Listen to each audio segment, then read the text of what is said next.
Is it visible for you? If the video is visible for you? Sir, no, sir. No, The sir. folder No, is sir. no folder is visible, sir. Oh, the folder is visible. Let me share the video. சரி இந்த building சொல்றீங்க capture remove பண்ணிட்டு கொடுத்தீங்களா okay Yes, sir. Now it's visible. Now visible, sir. Thank you. Is the audio is audible for you? Can you hear the video? So only video, sir. Sorry, only the video. Yes, Can't sir. hear. இல்லையா Oh, okay. Okay.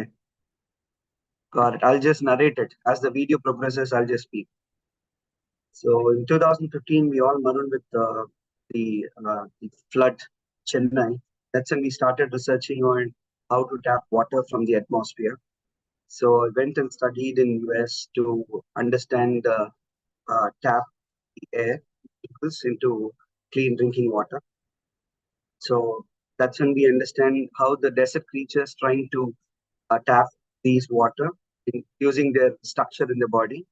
So this is the beetle which taps the water from the atmosphere and converts into clean drinking water. So we just mimic the survival mechanism of that. So we developed all these prototypes initially. So we formed a unique loop. When the air goes inside, it starts to condense and condense. It has tiny bumps in its body, which is replicated the same design. So this is a smaller model, which is 3 liters per day. That is the 20 liters per day model. So this we sold close to 1,250 units in Chennai, and each liter cost only 37 paise using the device. This for coffee shop, restaurants, and all this. So this untouched water, especially during COVID, we kept this devices in a lot of areas, in places hospital. So this we presented to IIT Madras as well as IIM Kolkata, and we presented this to Rice University, University of Berkeley, and many more universities across the globe. And these are one of our customer. We use this water from this machine and he makes coffee out of it. He has almost 6 outlets in Chennai. And Tata recognized our knowledge and the idea, and they gave the first order for their factory, which is correct. They use a lot of steam. When they use the iron to quench in a clean water, it produces a lot of steam that we convert into drinking water from it. So that's how we started our journey. It's the early stage of our one of our company, which is called Elbow Engineers. This projected us really well into the society as a social entrepreneur. So now I'll stop sharing this video, and then I'll move to my presentation here.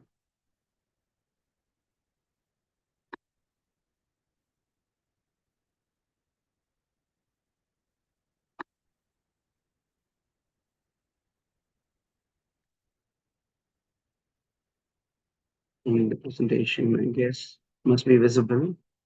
Yes, sir. Visible, sir. Okay. Think.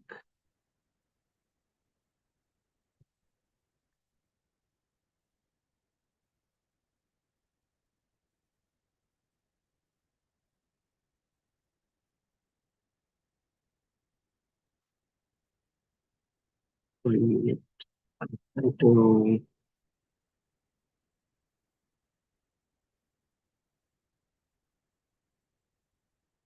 okay. Is this clear? Is the screen is clear for you guys? Okay.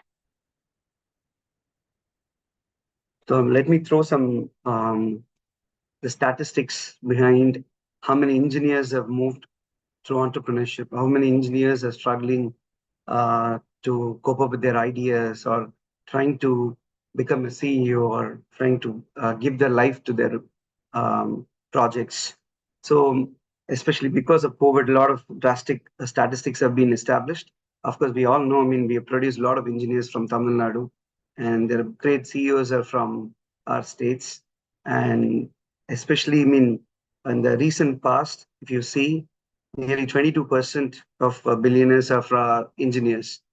The only reason is we think logically, we put our mind and soul in a more conventional way. So that put us in the right spot to move to a next stage. So that's what happened here.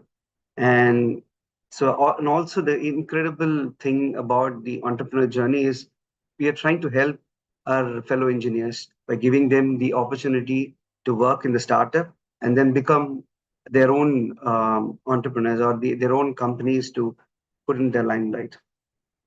So as an engineer, I started with my own crazy ideas. When I told I want to move the earth away from sun, and trying to use the solar energy. Everybody laughed, but one of my professor from IIT Kanpur, he said, I mean, why do you want to do it? Because I said a lot of climate change is happening. So I wanted to adjust according to the temperature, according to the CO2 emission, what we are doing. So he said, I mean, why don't you try? So I started producing a 3D model as a rocket propulsion system, which moves our Earth. And that was my master thesis. So he really helped me to complete that. And that was an incredible journey. So starting off with that, and then I started to develop an arm which can take a baby who's stuck in a bore well and trying to lift them out. This I developed in 2007, 2008. It came in many news channels, and then thing even they quoted in a movie, and that became a sensation for me. And I gave this technology to College of Engineering Pune, and then they developed from there, and then they are into a different scale now. And one more idea which I developed along with R&D head in Ford, that is an activation of brake system using eye movements, that also got a really good attention. See, all these crazy areas put me in a spot where I wanted to become an entrepreneur. That's what it keeps telling me. Because when I develop an idea, I wanted to reach out to the maximum number of people. So it pushed me to the next level. I use all this R&D money, whatever I mean, earned through royalty, through different genres. I try to put the money back into my resource in the R&D and keep developing products and keep presenting to people's like them, like Department of Science and Technology, all the IITs, IIMs. I've been keep traveling across the world and then trying to present my idea. So that's what happened. That took me to a different uh, journey and also gives me a wider area of spectrum in terms of my perspective. So this was my journey. I mean, started 2007, and then now I am having my own research institute along with the University of Glasgow, trying to establish a lot of engineers into entrepreneurs side of it. So as I said, I mean, early in my career, I got associated with Achi Masala. They taught me a lot of things, and they gave me the freedom to develop a lot of products. One good example I would quote here is like when I was associated with Achi Masala, I went with an idea of trapping mosquitoes, and it was successful idea. And he gave me another opportunity where there is a real problem. I mean, the people who travel in a boat and catches their fish, they don't have proper storing mechanism. And when they brought to the shore, it becomes already deteriorated. So in the same day, they have to sell the fish, or they have to give it away, or they have to throw it. So that's when we understand their problem, and then we try to take those um, fish or the shrimps and then try to convert them into a pickle to increase the shelf life. So now it's called twin bird pickles, which we have developed in Achi Masala, and then it's been successfully being in the market for almost 12 years now. It's there in all the shelves. So next I moved, as I said, the mosquito product, I gave it to a company called Mukta Laboratories, and then they cherished it. And this patent has been granted in 2013, and it moved in different countries, US, Canada, UK, and different parts of the world. And this also available in Amazon, Flipkart, and all these places. In this, I mean, the simple concept is why mosquitoes trying to bite us. The idea is we emit CO2, we have our own signature, the CO2 signature is try to attract the mosquitoes and then and kill, I mean, take the blood from us, because in order to nurture the young ones. So I just mimicked the exact mechanism, created a model, and showcased to them. I'll try to show that video also in the session. And then I moved to a technical consultancy, like trying to put my engineering side of it. And also I try to keep studying my degree one by one. As mentioned, I did my mechanical engineering, moved to master in design, and then I did my PhD in US in Colorado, and then again I did my psychology and then geoinformatics. All this really helped me to become a better consultant, understand lot more technologies, and serve the society in a better way. So in this way, the journey started, and then my company uh, took a detour towards water because when I read people who die because of malaria, dengue, chikungunya, or AIDS, all this, if I equate them everything together, people who die because of diarrhea is more than all the diseases put together. So we really need to address the global problem, which is water, the the sanitation of the water. So that's when I stepped into the atmospheric water generator.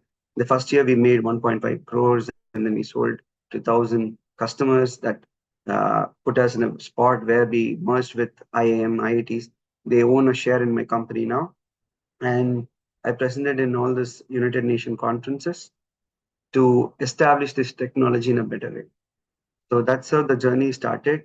And then now I moved to University of Glasgow because to have the global perspective, and also they gave me um, a global talent visa to come to UK, explore much more advanced technologies, and then bring back to India and then help a lot more engineers. So now I'm working with the university to audit those technologies. See, developing technology is really good.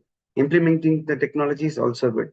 I've done many projects, but what happens is after implementing one water purification in a remote village, after 1 year, nobody takes care of the device, no service, nothing is maintained there.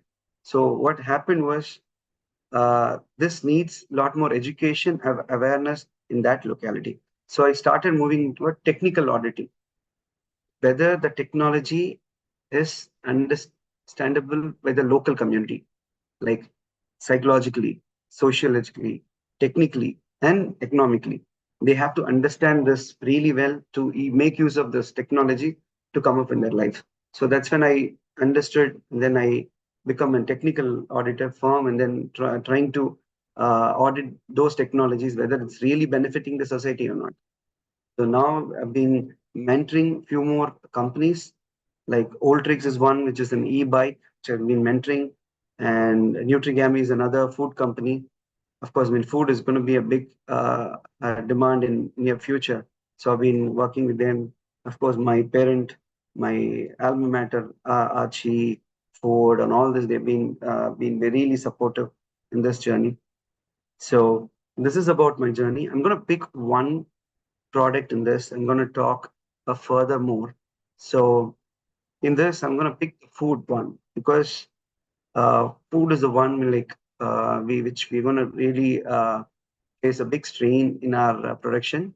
So I just want to talk a few more things about this company. I'll stop right here and then I'll take that presentation. I'll show it to you.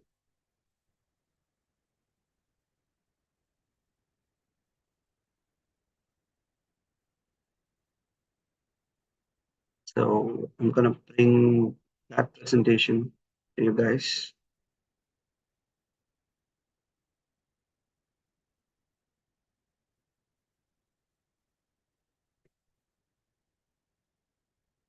So yes, again, as I said, I mean, this is going to be a big strain. I mean, we all know that. I mean, we are close. I mean, we are almost 8 billion people live in Earth, and you know something. I mean, there is like in next 26 years, it's going to be like huge pressure on the food production system, because in 2050 the estimated population would be 9.7 billion. And, you know, I mean, like we need to produce almost whatever we produced in the last 8,000 years. That much amount of food has to be produced. So we are in a big strain, and especially in the food development. Why I'm saying? Because the agricultural land is available only in a countable numbers. The resources are limited.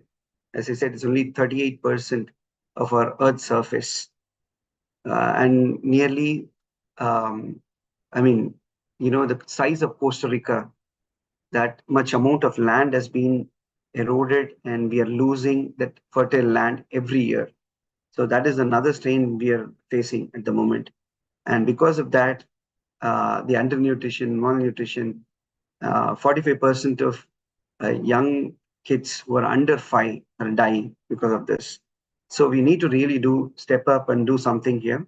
So I try to understand this industry better, what really happening in this, and how many people are suffering because of lack of malnutrition and food. And yeah, when I saw those numbers, it was mind-boggling. I mean, nearly 650 million people are face hunger every day, and all it takes just um, 2 rupees to serve them for a better food with a proper nutrition food. So that's when I'm trying to understand our existing agricultural systems and how it serves. So I just connected to this cause to a sustainability goal number 2, which fights against the hunger and the food safety and improve the nutrition. So in this, I mean, as I said earlier, the 3 things which I'm going to fight against this is malnutrition, sustainable agriculture protection, and as well as the environment impact of agriculture protection. So we all know, I mean, the existing agriculture practice takes soil degradation. We have to enrich the soil again and again. Otherwise, we lose the nutrition value of the soil. So that's why a lot of people are practicing trying to put nutrition into the soil. But of course, without fertilizers, we cannot grow proper crops. So that also degrades. And also the pollution of this industry. And we lose a lot of precious species, the biodiversity loss, or I would talk about. See, all this is given a huge strain. And also the next generation agriculture people, I mean, were not ready to take up this industry because the incentives are really low. They're not happy with the incentives because if they put their life and soul into this industry, they cannot move to the next level. So that's when I wanted to study furthermore techniques. The next techniques would be the organic farming. Of course, this has an equal diversification. It has an excellent system in place. But again, the unit economics plays a vital role. Unless you sell those organic compounds in a much higher margins, you cannot survive. And people has to afford for this. So again, this is a constraint towards water and land use because it's not, we don't have infinite amount of land or infinite amount of water. So in that way, I mean, I need to look for another method. That's when we started understanding the vertical farming method. I went to Amsterdam, like the Netherlands, the hub for vertical farming, the hub for future food system. Where there I understood they're trying to crop even microgreens or macrogreens, for that matter. They established a very good technology how to grow all this with a limited amount of space and limited amount of water. So that puts a different perspective. So to give a perspective, what really happens in those industry, say example, if I want to grow one potato in a 1 square meter area in a regular um, farming techniques, it almost require say example 80 kg per 1 square meter, whereas in the regular thing, it is like only we can produce only 4 kg per square meter. Whereas in vertical farming, we can produce 80 kg. It's almost 40 times more.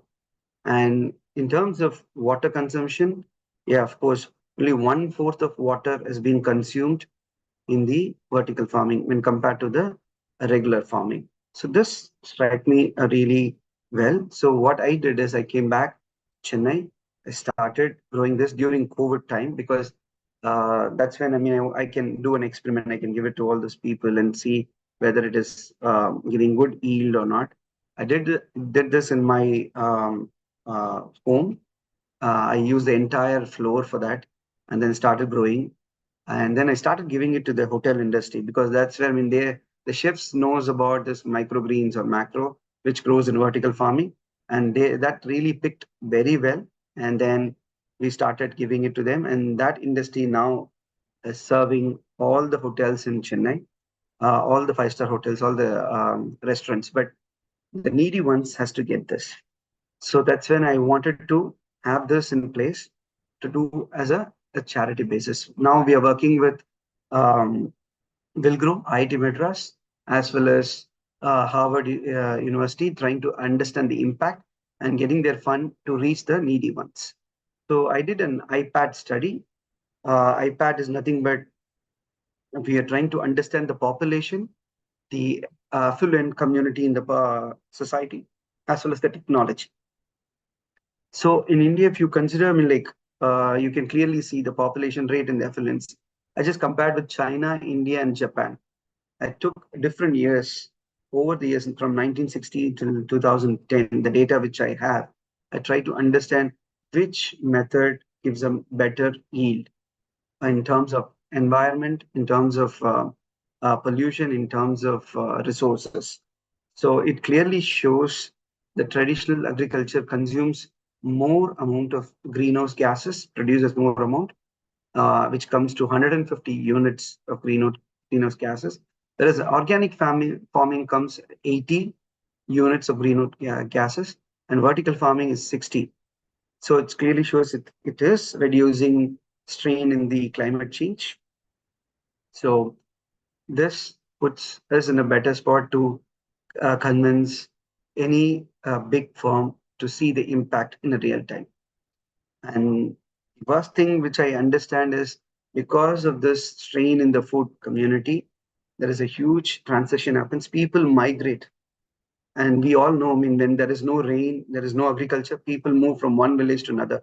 That's happening in a global level.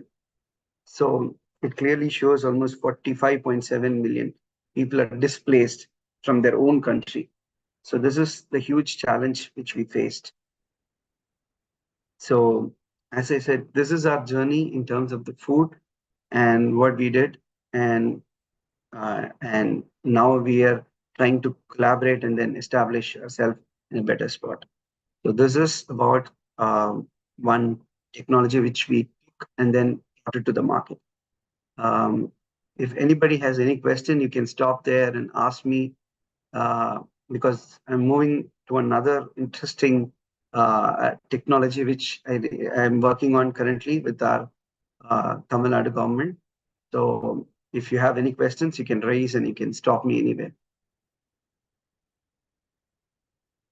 So now I'm going to show you one more idea. I mean, this I started with Telangana, one of the districts in Telangana, which is called Warangal.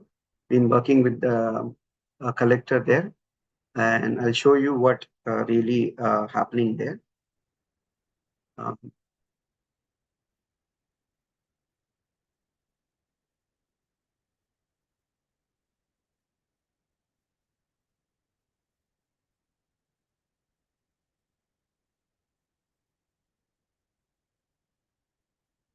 This is the proposal we propose it to them, and then so again, this is in a place called Mohabbat. We just trying to collaborate with the local people and improve their community by recycling and reusing the waste which is accumulated in that area. There are 7 lakh people in that district, and what they had is a huge amount of pile of waste. It covers almost 15 acres of land, and that affects their health quotient as well as it contaminates the soil as well as air. So I was working with one of the charity organization in Telangana because that person who studied with me in UK. So we traveled together and then we saw the places and then we thought, I mean, we definitely have to do something there. So that's when we saw this is how the place looks. It was completely covered with dirt, mud, plastics, all types of waste, legacy waste, and it keeps catching fire on its own, and then it pollutes the entire area. So this is the waste data what they gave me. So what we understood is like it's a combination of different waste, and we try to understand this data and then give them an opportunity to become an entrepreneur by segregating this waste. We will give them money and then take those resources and convert them into useful products. So that's how it started. And then we gave the proposal.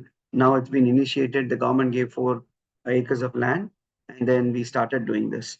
So now we are trying to make a brick and sheet out of it using this waste. In this process, we consume like 2.5 kg of waste in every brick and 100 grams of CO2 by absorbing this all this pollutants into that brick, and that helps to improve their community. We are building houses for them. So this is the general comparison, which we also do in UK. The regular bricks, we save half a pound in every brick, and that way, if you want to build a house in UK, they spend 450. I mean, in terms of rupees, if I say 4.5 crores, they only need to spend only 3 crores. They save 1.5 crores because of this process. So that was really helpful for them. As I said, this is what happening in every brick what we do there. And this is our capital, and then this is the journey we've been going through with them.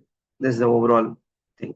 I'll show you a short video what we did there, and then we'll put you in a different perspective. Anybody, if you have questions, do let me know. We'll just talk. This is more of an interactive session. That's how I feel, because whatever I'm showing, I mean, it's in the latest trend, and we've been implementing in the recent past. So anybody wants to step in, collaborate with us, work with us, do let us know. I mean, we love to take those inputs and then move forward. So I'll show you one of the views. Okay, I'll just show you a short video. It's just a 60 seconds video. You can really know, I mean, what we are doing with that waste.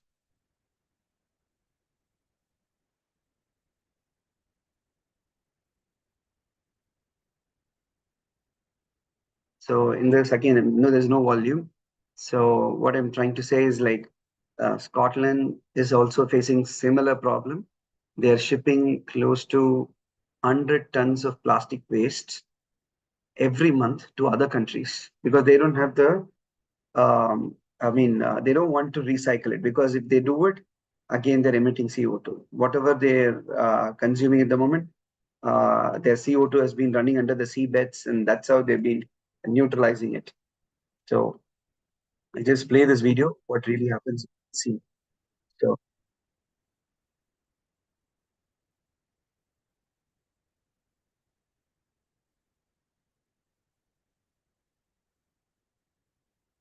this is how it happens. So this is like very formal way I'm showing. This waste won't be like this. Waste is all kind of birds. We take them and then process it like this. We mix it with a lot of other waste too, like construction waste, many other things. And then we make types of materials. We call it composite materials, and we make this sheets, and then we use them for tiles, coping, decking, scaffolding, different types of it. And we collaborated with Melbourne University as well as University of Glasgow, and then I tested it. So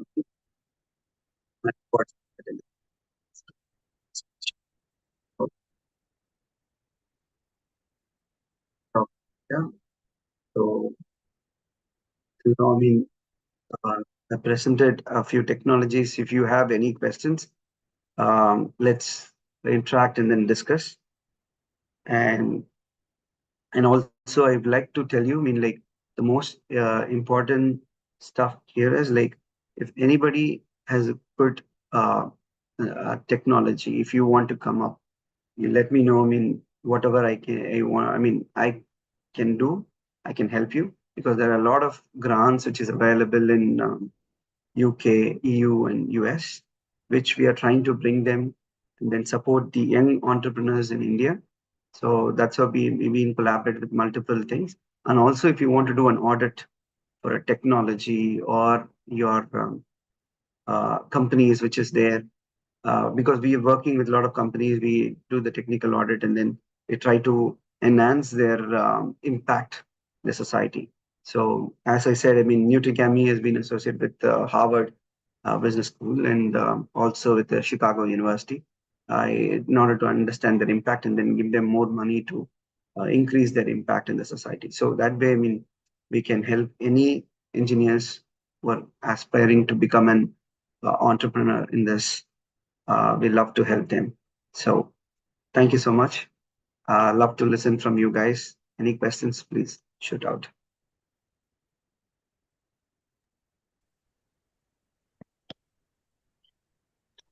Sir, good evening, sir. I am Davamani, sir, secretary. Sir, am I audible, sir? Am I audible to you guys? Yes, sir, audible only, sir.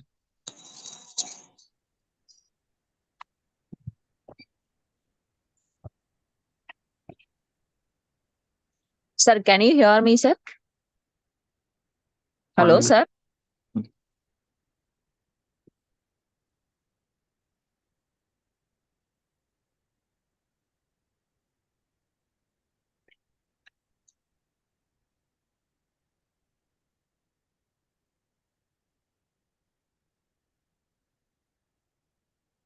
Any questions? Kumar. Hi. Hi, Sarnaraj. Yes. Hi. நம்ம இந்தியால இந்த பிரிக் வச்சு நம்ம use பண்ணி project பண்ணிருக்கோமா? இங்க வந்து BRICS இங்க use பண்றதுக்கு இப்பதான் கொடுத்துருக்கோம். இப்போ ஹொசூரோட ஒரு கவர்மெண்ட் ப்ராஜெக்ட்டுக்கு பண்ணிட்டு இருக்கோம். ஒரு வீடு கட்டுறதுக்கு இப்போ ப்ரொபோசல் கொடுத்துருக்கோம். அந்த வீடுக்கு வந்து காம்பவுண்ட் வால் அதெல்லாமே இப்போ சப்போர்ட் பண்ணிட்டு இருக்கோம். ஸோ பெங்களூர்ல ஒரு ஹவுஸ் அண்ட் ஹொசூர் இப்போ ஸ்டார்ட் பண்றோம். ஏன்னா இது வரைக்கும் யூகேல மற்ற இடத்துல பண்ணியிருக்கோம். இப்போ தெலுங்கானால வந்து அவங்களுக்கு வீடு கட்டி கொடுக்கறதுக்கும், ஏன்னா இப்போ அவங்களோட பேசிக் வீடு இருக்கும், அதை டிஸ்ட்ராய் பண்ணாம அவங்களுக்கு ஒன்றும் சப்போர்ட்டிங் சிஸ்டம்லாம் கொடுத்துருக்கோம். இப்போ ஃபுல் வீடு கட்டுறது வந்து we gonna do it in Bangalore and Hosur. நம்ம கம்பெனி மூலமா நம்ம இதை ட்ரை பண்ணி பார்க்கலாமா? நம்ம ஒரு sample project. 100%. Yeah, we can do that. Why not? Already discussed in 2018 நினைக்கிறேன். ஆமா. Yes. அப்போ அங்க ஸ்டார்ட் பண்ணு. நம்ம definitely we can collaborate and we can do this. இதோட டெக்னிக்கல் டீடைல்ஸ் மட்டும் எனக்கு சென்ட் பண்ணுங்க. Sure. Even in the website, I think there are few details you can see, and of course I'd love to share. நீங்க கேளுங்க, I'll share it to you. இந்த project நம்ம completed ப்ராஜெக்டோ ஒரு ரிப்போர்ட்டா பண்ணிட்டு இருந்தாலும் எனக்கு கொடுங்க. அங்க நம்ம யூகேல பண்ணுன்னு சொன்னீங்க இல்லையா? பட் அந்த கிளைமேட்டிக் கண்டிஷன் ஓகே, நம்மளோட climatic condition exactly that's what I mean. இங்க வந்து இந்த இந்தியன் கிரீன் ஹவுஸ் பில்டிங் இருக்காங்கல்ல, IGBC, அவங்க சர்டிஃபிகேஷனுக்கு இப்போ இந்த பெங்களூர் இதுக்கே நாங்க சப்மிட் பண்றோம். So that it can get all the certifications and clearance, and whatever testing needs to be done, claims along, we can get that. Okay. And we can also work together. If you have any projects coming up, tell me, like, we can work together. We can also get that IGBC certification for any projects. That puts government subsidies, they're supporting those kind of projects, it seems.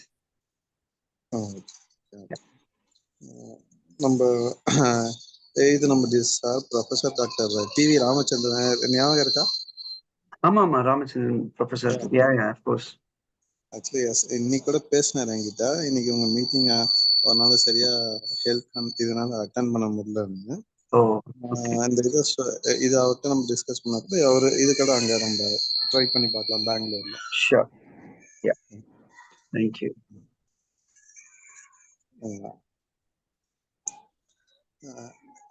இப்போ ஒசூர்ல ongoing போயிட்டு இருக்கா இந்த project இல்ல? You're working with the solid waste team அங்க அவங்களோட commissioner டீமுக்கு first waste செக்ரிகேஷன்ல work பண்றோம். ஏன்னா இப்பதான் நான் வந்தேன்.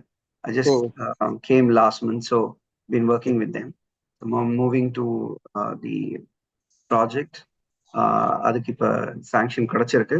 அதை நாங்க இப்ப எக்ஸிக்யூட் பண்ண ஆரம்பிக்கணும். ஓகே, நம்ம சேலம் கார்பரேஷன் கூட இது ஓகேனா நம்ம இங்க கூட நம்ம உங்களுக்கு ஒரு டெமோ காட்டலாம் இல்லையா? கண்டிப்பா காட்டலாம். S mister Vijayakumar, please.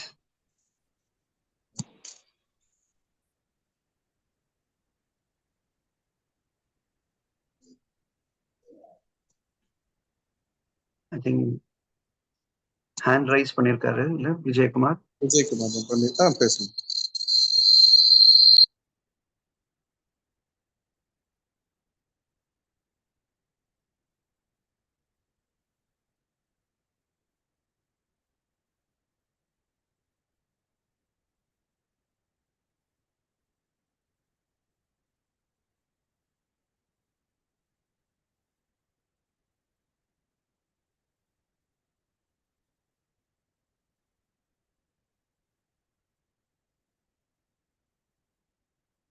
Okay, then, so if there is no more questions, then let me know. அப்படின்ட்டு நல்லா இருந்துச்சு குமார். நான் இதை பத்தி நான் இப்பதான் நம்ம டிஸ்கஸ் பண்ணணும்னு நினைக்கிறேன். மற்ற ப்ராஜெக்ட் நான் உங்ககிட்ட பார்த்துருக்கேன், டிஸ்கஸ் பண்ணணும். பட் இது நல்லா இருக்கு. Thank you so much. நான் இதை நான் சொல்லுவீங்கன்னு எதிர்பார்க்கல இன்னைக்கு. ஓகே,